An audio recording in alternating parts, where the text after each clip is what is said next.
For this recipe, I'm going to be using 1 pound of ground beef, and I'm going to saute that up in a little bit of avocado oil. I have 1 pound of macaroni pasta, and I don't have a keto version of this recipe, but if you want to go grain-free, you can use some chickpea pasta. This is the Banza brand, and I've tried it and it works well. The only change to make is use 12 ounces of the chickpea pasta instead of 16 ounces of the regular, but keep all the other measurements the same. The spices I'm using are some salt and black pepper, onion powder, garlic powder, and some Frank's Red Hot sauce. The cheesiness will come from 2 cups of shredded medium cheddar cheese and 4 ounces of cream cheese. I also have 4 cups of water back here. Then for garnish, to make it really cheeseburger-like, we're gonna do some chopped red onion, some chopped fresh tomato, and some chopped up pickle. Then to make this a one-pot meal, I'll be cooking some broccoli florets up above the pasta. I'll do this using my tall trivet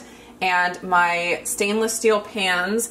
And for this one, I'm gonna use the lid just because vegetables cook really fast in the Instant Pot, and I'm just gonna try to insulate them as much as possible so they don't cook too fast and get too mushy. So I'm just gonna be adding my broccoli florets to my pan with maybe 1/4 cup of water to steam. First thing, turn the pot onto saute mode and make sure it is adjusted to high heat. Add 1 tablespoon of cooking oil to your inner pot and let it start heating up. Once it's hot, go ahead and add in the ground beef and saute that until it is no longer pink. While you're cooking, go ahead and season the ground beef with some salt and black pepper.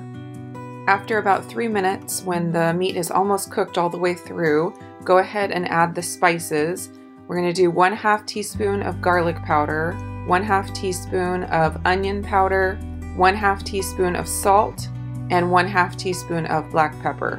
Also 1 tablespoon of Frank's Red Hot sauce. Give it a good stir and then add in the 4 cups of water.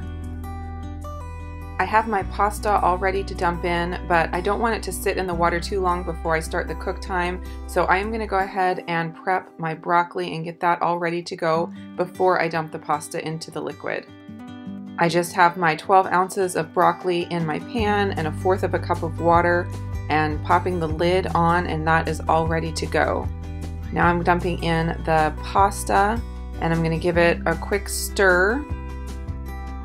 Now to add the tall trivet into the pasta and set the pan right on top. Now lock the lid and make sure the valve is set to the sealing position. A good rule of thumb for cooking pasta in the Instant Pot is to use a cook time that is 1/2 of the amount of time that is listed on the bag as a cook time. The bag of pasta I have says 6 minutes, so I'm going to do a 3-minute cook time. While the pasta is cooking, I'm going to get my cheese and cream cheese ready to throw in. I'm doing 2 cups of shredded cheddar cheese and 4 ounces of full-fat cream cheese. This is also a great time to get the garnishes chopped up. I'm just going to cube up the pickles and the tomatoes, and then I'm going to cut the red onion into rings. Once the 3-minute cook time is complete, I'm going to go ahead and quick release the pressure. I don't want the pasta to sit on keep warm mode for any length of time because that will make it overcook. Now add in the cheese and cream cheese and stir until the cheeses are melted and smooth.